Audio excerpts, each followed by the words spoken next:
Hello and welcome back to English Today. This is the second DVD of the beginner level, and in this DVD you will see 3 more episodes of our story, That's Life. And then in our special TV programs there will be a debate about low-cost airlines and an interview with a sports expert about football training. Then, in the grammar section, we will study the simple present, frequency adverbs, some and any, there is, there are, and also making suggestions. Now remember, if you have problems understanding anything, use the subtitles. Okay, so enjoy studying and have fun.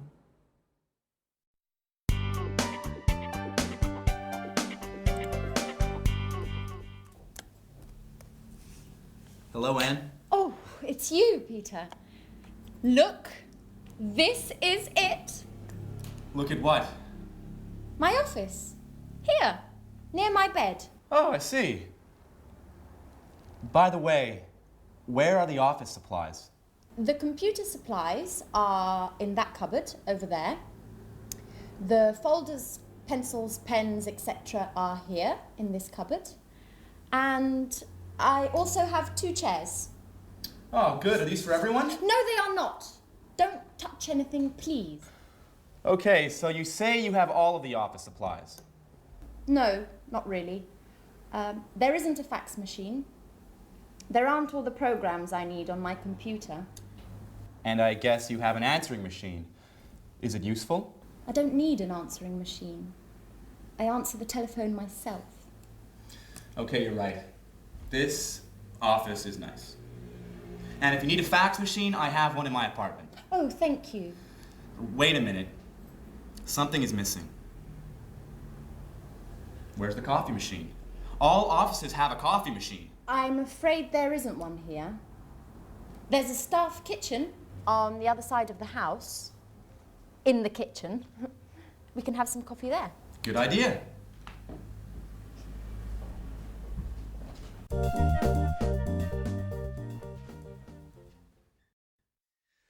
Hello and welcome back to English Today. How are you? Now, in that last episode of That's Life, did you notice that Anne described her office? And the most important thing for Peter was what? The coffee machine. Strange. Now, I want to look at the language that Anne used. She used there is a and there are some. Let me explain that to you. Now, if you have a single object, for example, like a glass, then we say there is a glass on the table, or there is a hat on the table, or there is a computer on the table. Okay? Now that changes when we have more than one object. Like these pens, for example. We say there are some pens on the table. Okay? There are some pens on the table. And therefore, in this example here, books, there are some books on the table. There are some CDs on the table. So you see how it changes. Now, let's go and look at that on the screen. You can see it written. So we said with singular objects, we say there is. The examples are there's a computer in Anne's office. There isn't a fax machine. That's the negative. There isn't a fax machine. There's a table in the studio, and there isn't a coffee machine, which Peter can't believe. Now look at the plural form. We say there are some office supplies in the office, and there are some pens and pencils, okay? And we also use that for the exact number of plural objects. So, for example, there are 2 chairs in Anne's office, and there are 4 pictures, for example, in her studio. All right, so that's an introduction to there is and there are some. Now, in the next lesson, we're going to look at the difference between some and any, which is very important.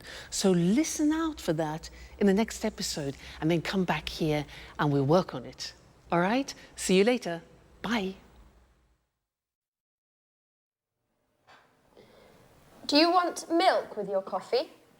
There's a bottle in the back of the fridge. I prefer it without milk, but with some sugar. Oh, I'm afraid there isn't any sugar. Well, that's okay. Black coffee is good too. Do you have any of those great cookies? Oh, yes. There are some cookies over here.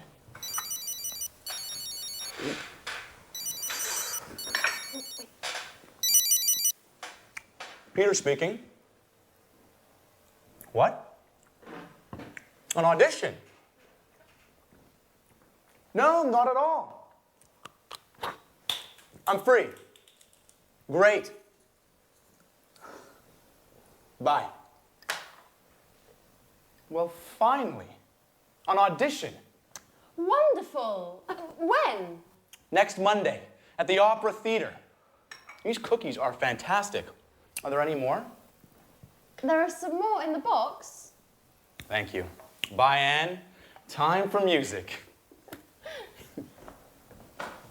Hey! Take your dirty napkin away from my kitchen.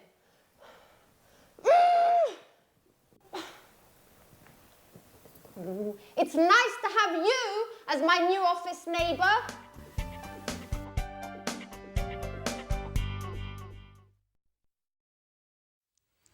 Hi again. Anne's a bit difficult, isn't she? Yeah. Now, this is a lesson about some and any. Remember, Peter said, "Can I have some coffee and some biscuits?" Well, I want to talk to you about that right now. Now, in order to understand some and any, we have to understand the difference between countable objects and uncountable objects. So, these things here are ingredients to make a wonderful English lemon cake. Let's divide them into countable objects and uncountable objects. Let's start with these. Now, these are lemons. Countable means you can count them. Uncountable means you can't count them. Can you count these? Yeah, 1, 2. So these are countable, so there are some lemons. Now, what about these? These are nuts. Can you count these? Yeah, 1, 2, 3, etc. So they are also countable. So we say there are some nuts on the table. Now, what about this? This is marmalade. Now, can you count marmalade? Well, you can count the container, but not the marmalade inside. So this is uncountable, and we say in English, there is some marmalade. It's a singular verb. So we put it here, it's uncountable. Okay? Now, let's look at this. What's this? This is salt. Salt. Now, is this countable or uncountable for you? Countable or uncountable? Well, it is very difficult to count all the little bits of salt, so this is uncountable. We put it here, all right? Now, next thing, these two, eggs.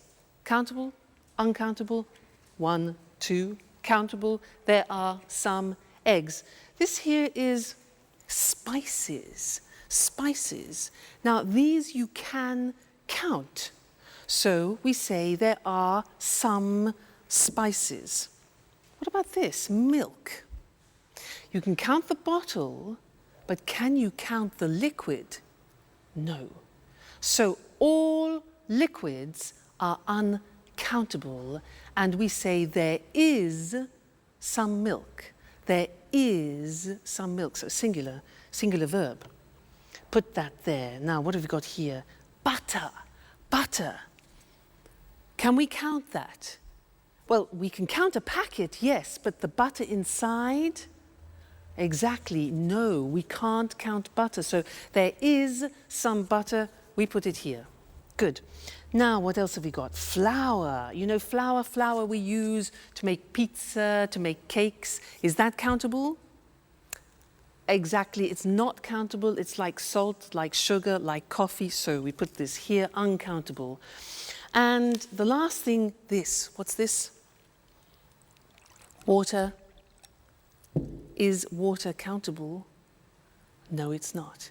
So water goes with the uncountable. There is some water. It's quite difficult, hey? Let's look at the screen to see that written, all right? And we will do a general summary.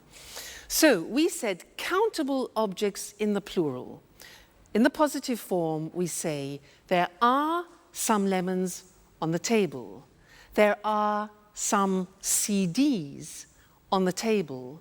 There are some eggs on the table. So that's countable. Now the negative is there aren't any, we use any, there aren't any cigarettes on the table. There aren't any biscuits, important, any for the negative.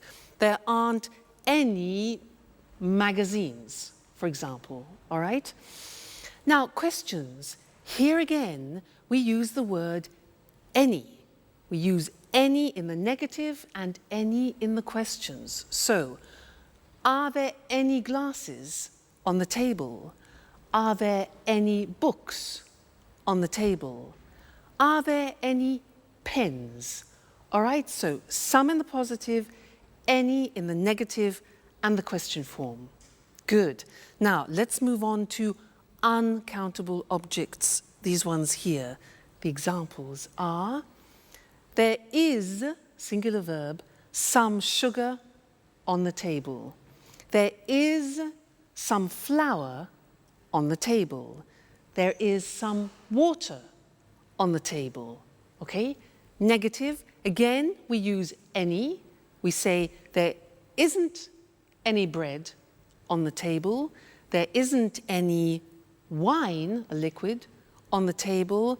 There isn't any chocolate on the table, all right? Questions, again, with the singular verb and any. Is there any money on the table? Is there any pasta? Unfortunately not. And is there any beer? Okay? Now, I want to add one more thing to this lesson, and it's the words this, that, these, those. Let me explain. With one object, you say this CD when it's close to you, this CD. But when it's distant from you, far away, you say that CD, this, that. All right? We hear this very often. Let me take two, plural. Now we say these CDs.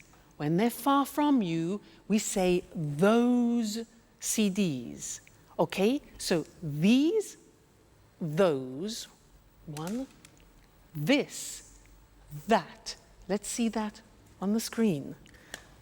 So this book, plural, these books when they're close to you, and that chair, for example, and those chairs when they're distant from you. That's a big lesson, hey? There's a lot to remember. So we have some and any, countable and uncountable, this, that, these, those. Whew! You have a lot to do at home to study there. Anyway, no problem, because you're great students. So we'll meet again in the studio very soon for some more English. Take care. Bye for now.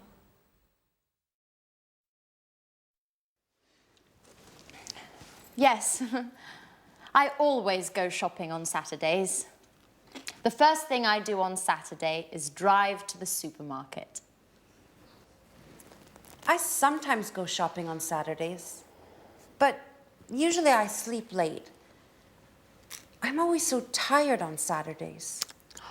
I'm never tired on the weekend. The weekend is a time for fun.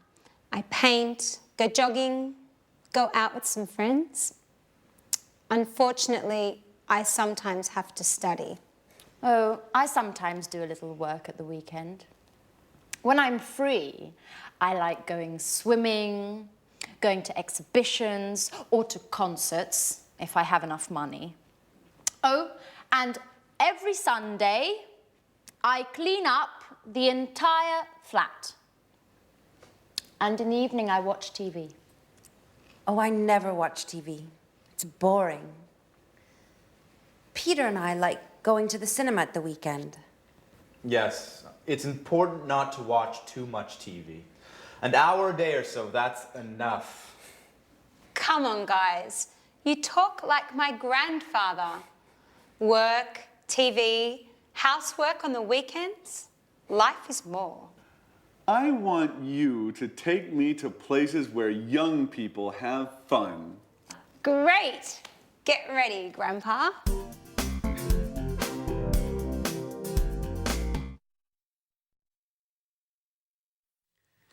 Hello and welcome back again to English Today, your live English language program. Now, did you notice how Anne said that she loves going to concerts and exhibitions, but she doesn't have enough money? Now, this word enough, it's written E-N-O-U-G-H. The pronunciation is enough.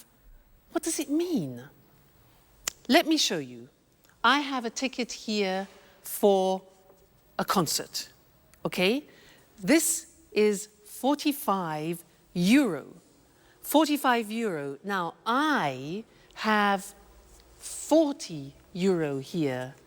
40 euro, 45 euro for the ticket. It isn't enough. It means it's less, it's not sufficient. It isn't enough. No ticket, no concert. So, happens. Like Anne, poor Anne, not enough money. Now, another example, you ask me, can I have a glass of water? And I say, sure. So, here you are. You say, what? Excuse me, it's not enough. Not enough, it's not sufficient. Oh, I say, okay, fine. So, glass of water, here we go. And you say, oh, it's too much. Too much. Now, that is the opposite. When something is in excess, it's too much. Let's go back to the ticket. For example, imagine that the theatre ticket has a discount. Now it only costs 30 euro. 30 euro. I've got 40 euro, which is too much. In excess, too much. But that's great. That's not a problem. That's great. I can go to the concert. Okay? So that's enough, too much. Now, one more word. It's a small word. And it's so. When do we use so? If I say to you, you are so intelligent, that describes an emphasis. You are so intelligent. You could also say, the glass is so full, okay? So is to express an emphasis of something. So, we've studied enough, too much, and so. Let's look at those on the screen now to help you, okay? Enough, pronunciation, enough, when something isn't sufficient. There isn't enough water in the glass. There isn't enough money. Then we can also use it with an adjective. The glass isn't full enough. After an adjective, it isn't full enough. Let's move on to 2 when we talk about something in excess. So, there's too much water in the glass.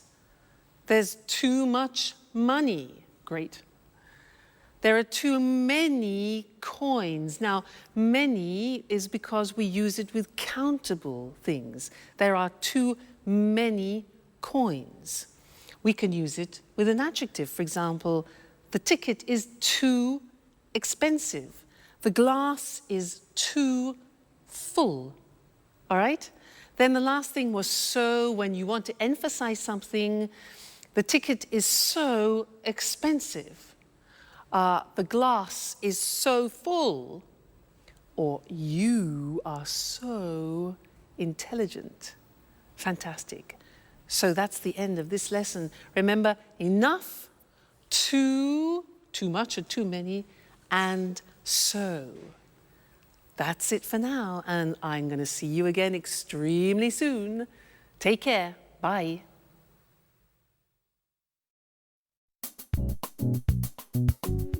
Work is so hard, guys. I wake up at 6:30 every day, have breakfast, and take the train to work. Every day. I know. I get up at 7, but I have a friend at work who usually gets up at 6. Why? That's too early. It takes him an hour to drive to work. Wow, that's a long drive. Yes. But he lives in the country. I think he's lucky. Every weekend he can go for walks in the woods, not in traffic jams. I guess that's pretty nice. He lives in the countryside, but works in the city. A pretty nice combination. What about you, Sharon? What time do you wake up? I usually get up at about 9 o'clock, but I live in the city. It's easy to get to work. Yes, but you get home very late. Often 6:30 or 7. You know, I sometimes have 5 or 6 groups of tourists a day. You work too much, my dear. And you sing too much, Peter.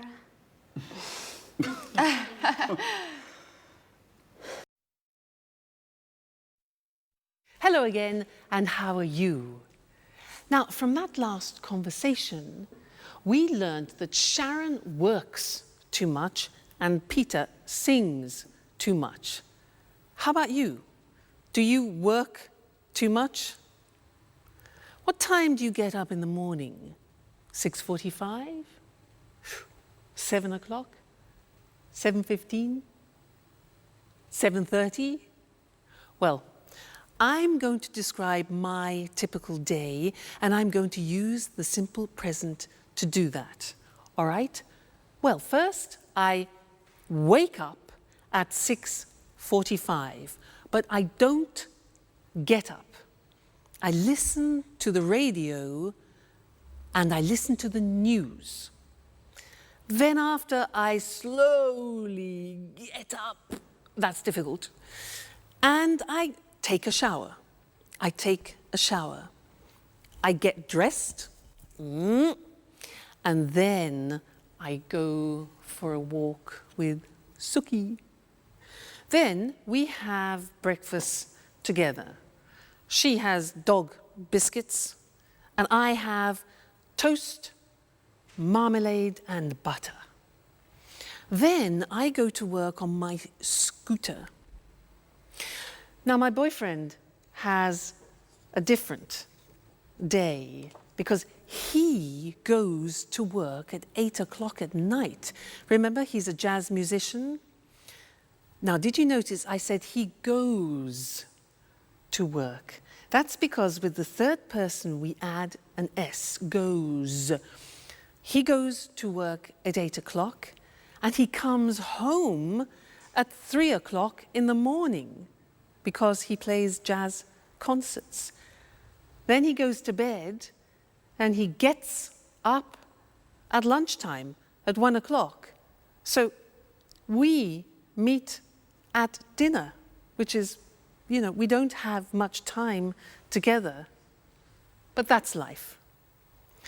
Now that was the simple present tense, and now we're going to see that on the screen. Very, very important, this grammatical form. So, I work, you work, he, she, it works, she works, it works, we work, you work, they work. Now, very often you forget to put the S on the third person, so I have another teaching assistant who will help you to remember, Mr. Snakes.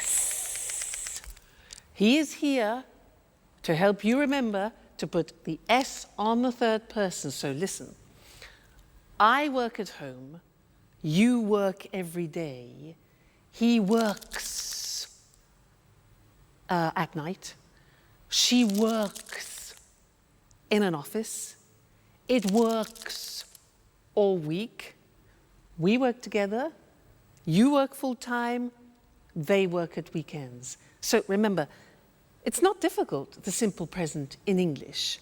I work, you work, he works, she works, it works. Don't forget, Mr. Snake, don't forget the S, the third person. All right? Good. Now, listen to the next episode and try and pick out words like often, sometimes, occasionally, because we're going to study those next. All right? Go and have some fun. Bye. Alice, I bet you don't wake up at 6 o'clock every day. Tell us something about your typical day at university. Well, I sometimes have classes in the morning, but I usually have classes in the afternoon. On Mondays, I always attend lectures in the morning. And where do you study?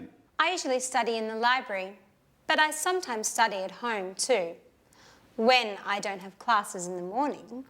My friend David also studies at your university. Do you remember him? David Leary? Yes, I occasionally see him in the library and sometimes in the park. In the park? Doing what? He likes studying there. He takes his books, finds a nice park bench and reads there. Not a bad idea. You can study and enjoy nature at the same time. Yes, I like the park too. Unfortunately, I often need books that are in the library. And what about lunch? Do you usually make sandwiches and take them with you? Oh no, I hate cooking. I usually have lunch in the cafeteria with friends. Oh, I do just the opposite. I usually cook lunch at home. I seldom have a quick lunch at coffee shops. Okay, guys, stop with this boring talk. What about fun? Do any of you do anything besides working and studying? It's Friday, remember? You're right, Jack. I'm so happy it's Friday. Me too. It's weekend time. Time for shopping.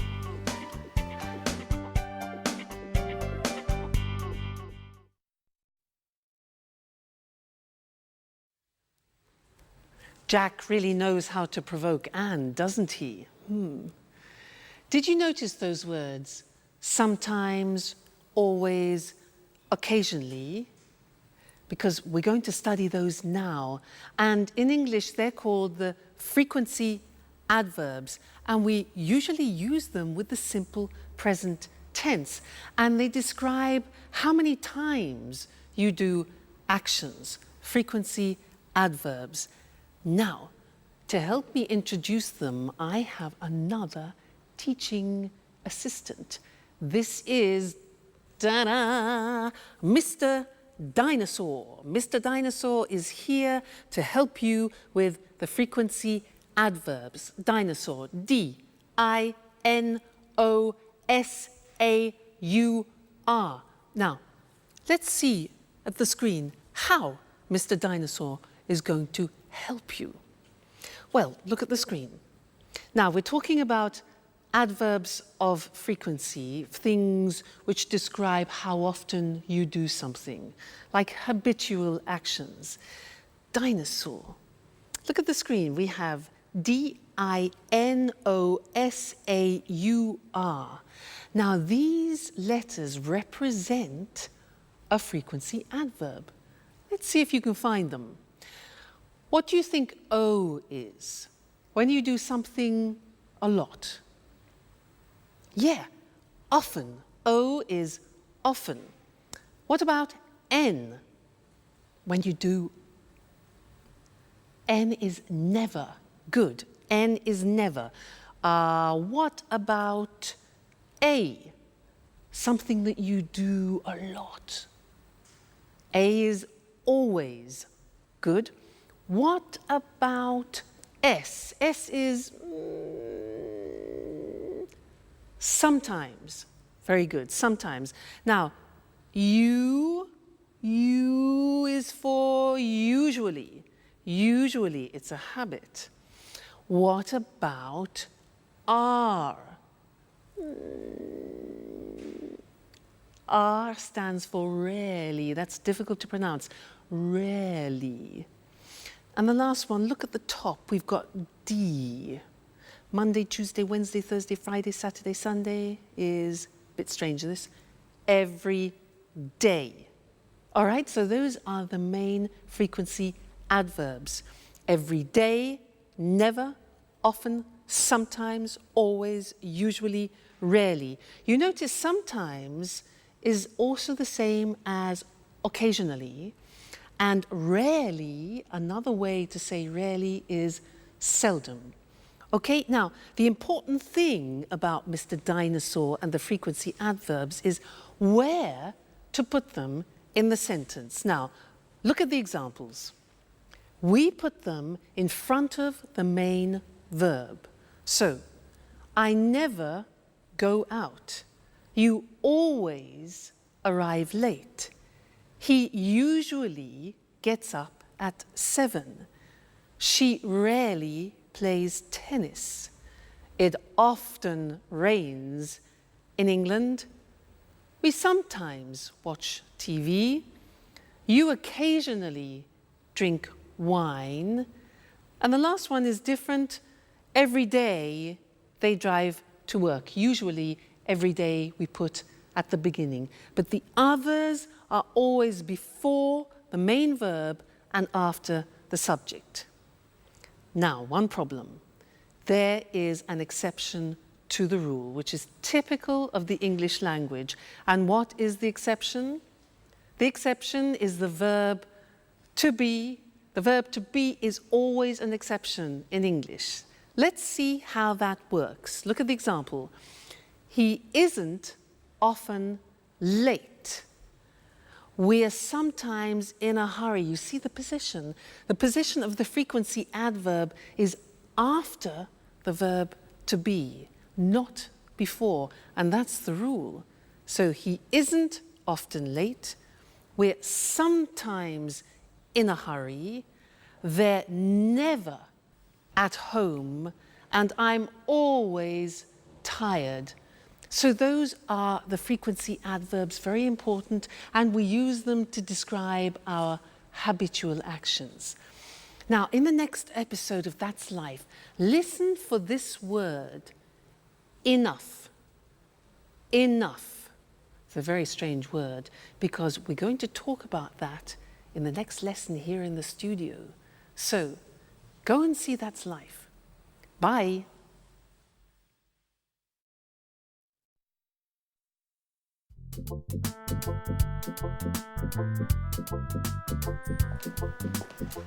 May I ask you a question, Alice? Sure, ask any question you like. I'm an open book. Do you have a boyfriend? Well, I go out with some boys, but that's nothing serious. According to my birth chart, I need some Taurians. But that's not easy now that Saturn is in Leo. I see. Anyway, I think you have a strange relationship with boys. Oh no, I like like boys very much. They're great at carrying packages. You're exceptional. Thanks, Jack. But now, stop talking about me. Let's talk about you. What do you think of me? No, really. I'm curious. What do you do at work? Oh, nothing special. You know Speedmaster, the sporting goods factory. Yeah, sure. They produce wonderful running shoes. What department do you work in? I'm a sales manager. Last month they gave me a promotion, and now I am responsible for Southern Europe. That's why I moved here. Wow, that's really interesting. You must be very good at work. What exactly do you do? Oh, basically, I look for new clients and keep them informed about new product lines and take care of their requests. What kind of requests do they have? Oh, they often ask questions about new models and prices. What do you do if they want a discount? Well, basically, I don't get mad. I listen to them and then I tell them no. Well, seriously speaking, it depends. Each client is different. If they're important, I try to make an agreement with them. Hi, Anne. Hi, Sharon. Where's Peter? Oh, Peter's preparing his audition. Well, tell Peter I wish him good luck. Do you really care?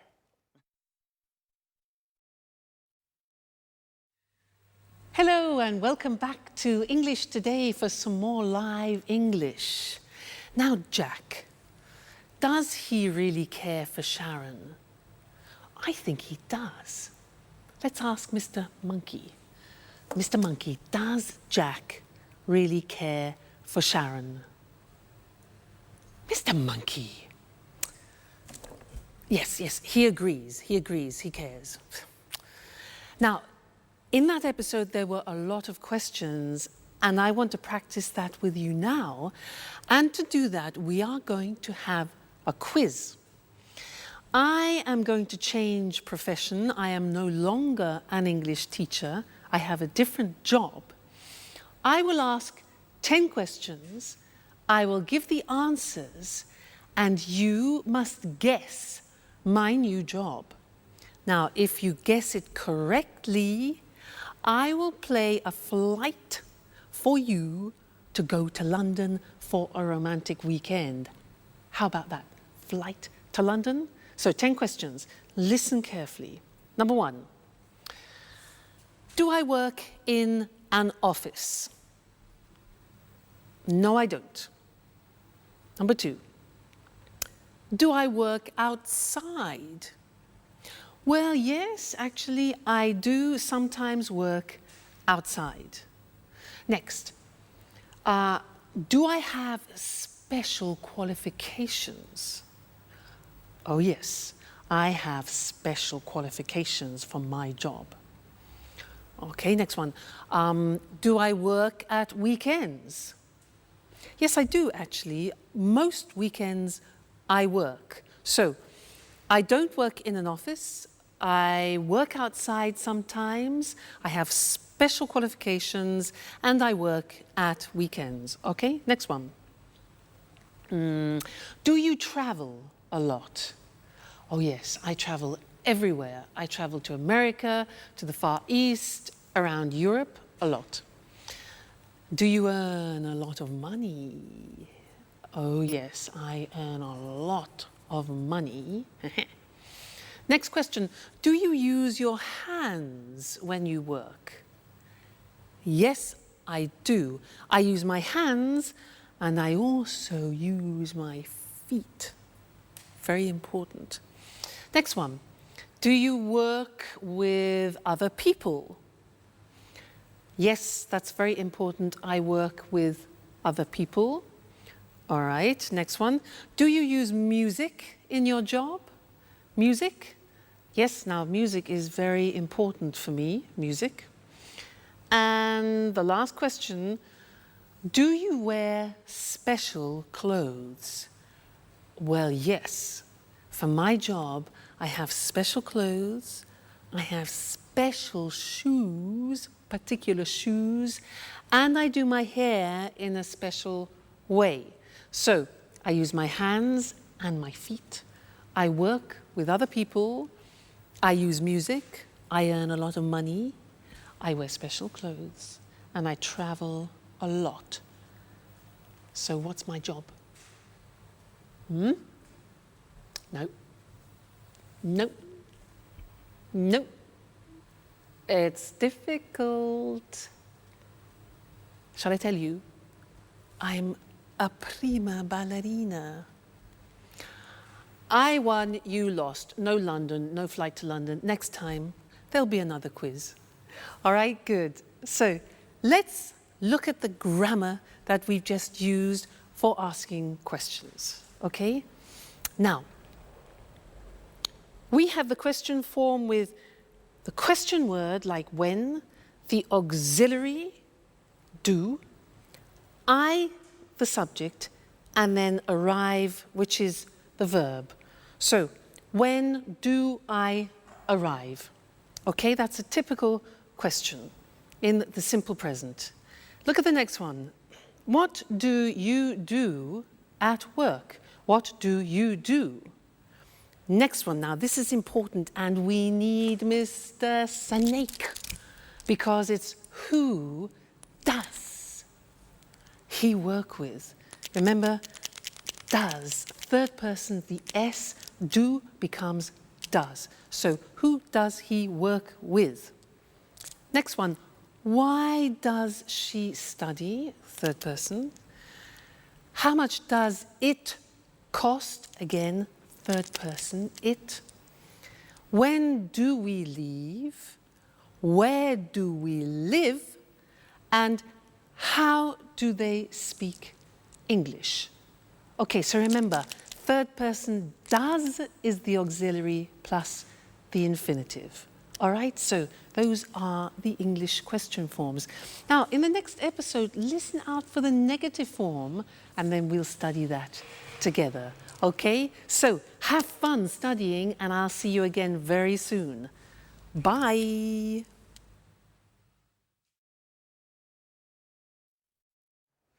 Oh, girls, we're talking about jobs. Tell me about your job, Sharon. What do you do at the moment? That's an interesting question. Really? Why do you say that? Well, you know I have a degree in archaeology, but now I'm doing something quite different. Do you have a part-time job? No, unfortunately, it's a full-time job. I work for a travel agency. Oh, what do you do? I give tours around the city. I bring tourists to monuments and museums and other interesting places. Oh, that's nice. Could I have you as a tour guide for one day? I'm sorry. I only work with groups, usually with Japanese people. Oh, well, I'm a black belt in karate. Very funny, but it's not enough. It's too bad. Anne, stop cleaning for a moment. Sit down and tell me about your job. Okay. I work in a publishing company. Oh, so you work with famous writers? Not exactly. I don't work with the writers. I just read their proofs and correct them before printing. By the way, do you know Paul Taylor? He works with you, right? Yes, but we don't work in the same department. He works in the advertising department. But we are good friends. Every weekend we play tennis together. Play tennis? I'm jealous. Do you play tennis too? Do you want to play with us? Well, just joking. I don't play tennis that well. Only karate.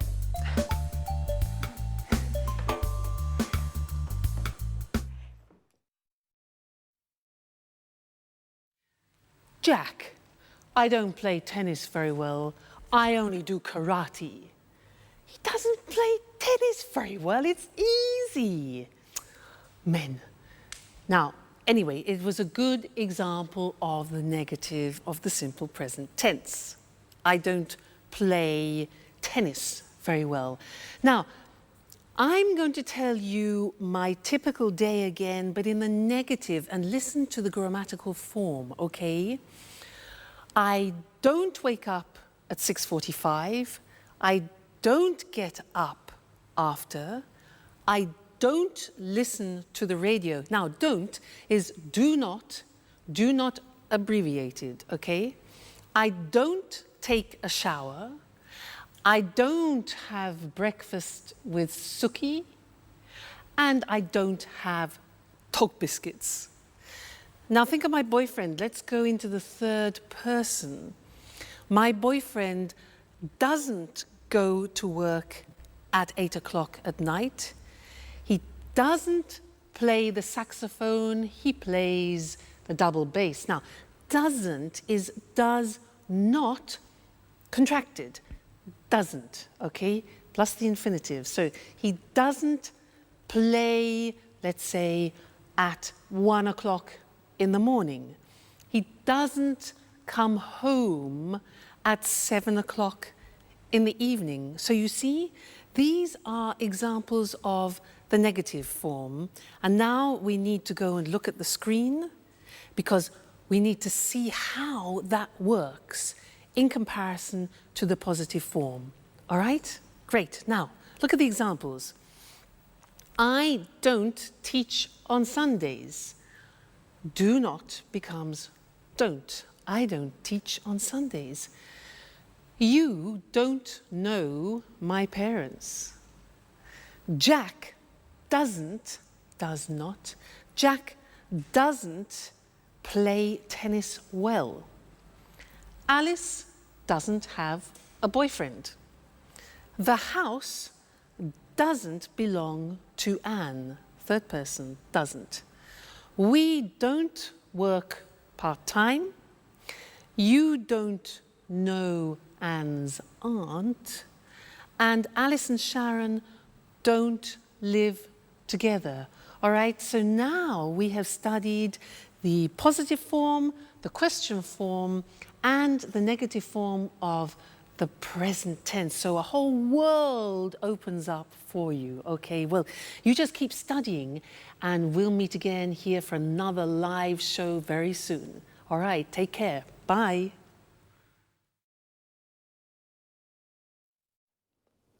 Good evening from Eric Brown. Welcome to another edition of Let's Talk. With me here in the studio are Marie and Tom. Hello, Marie. Hello, Tom. Hello, Eric. Well, today, let's talk. Let's talk about what, Marie? Low-cost airlines. Very interesting. You're right, Eric. You know, there are 90 low-cost airlines in Europe today. Really? So many? Yes, that's right. 90. Lots of people fly with low-cost airlines. Of course. It's very cheap to fly with these airlines. It's not always cheap, Marie. It's cheap to fly midweek on Tuesday, Wednesday or Thursday, but it's not cheap to fly at weekends on Saturday or Sunday. But are the planes safe? Yes, the planes are usually new, so they are safe. That's good. It's important to fly in safe planes. And what about the tickets? Is it easy to find them? Yes, it's very easy. I usually buy my tickets online with my credit card. Well, I travel a lot. Really? You're a real expert on low-cost airlines, Marie, aren't you? Yes, I am. My boyfriend lives in Berlin. Oh, and how often do you visit him? I go to see him twice a month. Oh, I see. And are the flights on time? Yes, they're usually on time. I leave work at 5:30 in the afternoon and arrive at the airport at 6. Perfect for the check-in. That's very convenient. You're lucky, Marie. Usually, low-cost flights leave from airports a long way from the city. What time's your flight? At 7 o'clock. You're really lucky, Marie. Usually, low-cost flights leave late at night or early in the morning when it's not convenient. Yes, that's true. And yes, I am very lucky. Is there any food on the plane? Yes. Passengers buy drinks and snacks. Remember, the drinks and snacks aren't free. You have to pay even for a glass of water. That's true, but it doesn't matter. I arrive in Berlin at 8:30, just in time for a pizza with my boyfriend at Bella Napoli. A very good pizzeria, the best one in Berlin. Oh, that's great, but for us, it's time to say goodbye. Okay, low-cost airlines. Today, there are many low-cost airlines throughout Europe. They are very easy to use, and they are cheap. And the planes are safe, and they are usually on time. Very interesting, very, very interesting. Thank you, Marie. Thank you. And thank you, Tom. Thank you. And goodbye. And see you again soon on another edition of Let's Talk. Well, low-cost airlines really make traveling easy. For many people, flying is very simple, like taking a bus. Now let's take a look at some very useful vocabulary and expressions you just heard. The check-in is the place where you show your passport and leave your luggage. In English, it is also a verb. We say, I check in at 7, or where's the check-in for Berlin? When we talk about cheap prices, we mean it doesn't cost very much, and expensive means it costs a lot. My ticket to Berlin is 600 euros. It's expensive. Your ticket is 100 euros. It's cheap. Her ticket is 30 euros. That's very cheap. To say what airline we use, we say fly with, followed by the name of the airline. I fly with Air Liverpool, or the type of airline. I fly with low-cost airlines. And what about when you want to ask if the plane is late? We can say, are the flights on time? If the flight is at 7 and it goes at 7, it is on time. But if the flight is at 7 and it goes at 10, it's late. Marie said, I buy my tickets online. This means she uses the internet to buy her ticket. What other things can you do online? Here are some examples. I reserve hotel rooms online. I don't call the hotel on the phone to reserve a room. I use the internet. I check my bank account online. I use the internet to see how much money I have in my account. I pay my bills online. I use the internet to pay the electricity bill, the water bill, the gas bill. Wow, we can really do a lot of things online. Okay, just 2 more things before we say goodbye. The first is frequency. When we say how often we do something, I asked Marie, how often do you visit him? And she said twice a month. Twice a month means 2 times in a month. Once a month means 1 time in a month. But when we do something more than 2 times, we say 3 times a month, 4 times a month, etc. Even if we change the period of time, the structure of frequency remains the same. For example, we can say once a day, twice a week.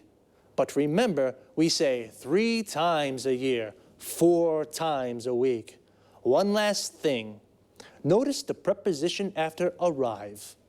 When we arrive in a place like a station, airport, shop, we say, I arrive at the airport at 6.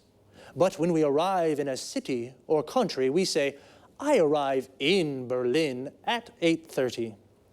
So, we say, I arrive at the station, I arrive at the airport, but I arrive in London or I arrive in Madrid. That's about it for now. Take care and see you soon. Good afternoon to everyone. Welcome to Sports Special, the program dedicated to all sports and all sports fans. I'm Eric Brown. In the studio with me is John Forbes, our sports expert. Well, John, what are you talking about this afternoon? Football. Great, my favorite sport. It's not only your favorite sport, Eric. Millions of people love football. Of course. It's a fantastic game, the best in the world. Well, maybe, but remember, Eric, football isn't only about fame, success, and money. Oh, a lot of money. Professional footballers earn millions of euros. That's true, but football is also about hard work, fitness training, stretching, and jogging almost every day. Really? How often do professional players train? They go jogging every day at 8 in the morning, and then they work out in the gym. Ah, so much exercise. And that's not all. Really? What do you mean? Well, they also practice football 3 or 4 times a week with the team. And where do they train? They usually do fitness training at the football ground. First they do stretching, then they practice shooting. Is the coach with them during the training? Yes, of course. The coach is very important for the team.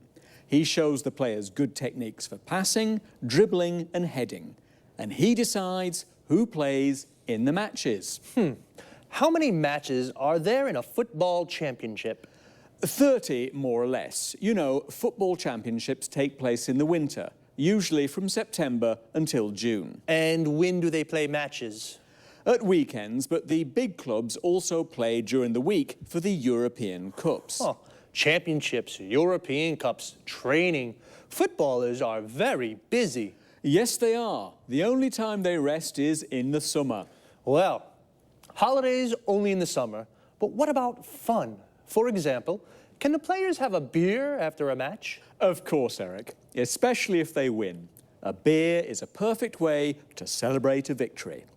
Well, a footballer's training routine is very hard, but it is very rewarding too. Okay, thanks to our expert, John Forbes. And goodbye to all football fans and sports lovers. See you again soon for a new edition of Sports Special. First of all, football and soccer are the same thing. Football is the British word, and soccer is the American form, but they are exactly the same thing. So, let's take a look at some of the vocabulary we use to talk about football. Do you like football? If you do, then you are a football fan. Like me. Do you support a team? I support Inter. We say that we support a team when we are a fan of that team. So, what is a team? It's the group of players that play together. For example, Manchester United is a football team. A person who plays football as a job is called a professional footballer or a professional football player. Footballer and football player are the same thing. A football player is a footballer. And every team has a coach. A coach is the person who prepares the team. He teaches techniques and how to play well. So, 11 football players make a team, and when two teams play against each other, they play a match. But as John told us, footballers don't only play matches, they do a lot of training. Training is all the exercises they do to prepare for matches. We can say, footballers do training, or footballers train. Training is the noun, and train is the verb. And what do they do when they train? John said a few. They work out in the gym. They do stretching. They go jogging. And they practice football skills. John also mentions some of the skills or techniques that footballers practice. Passing, which means to pass or kick the ball to another player. Dribbling, which means to move the ball forward with the ball. Shooting, which means to shoot or kick the ball into the goal. And heading, which means to hit the ball with your head. It's a lot of hard work. I think they definitely deserve a beer when they win. Well, that's all from me for now. Take it easy. See you next time.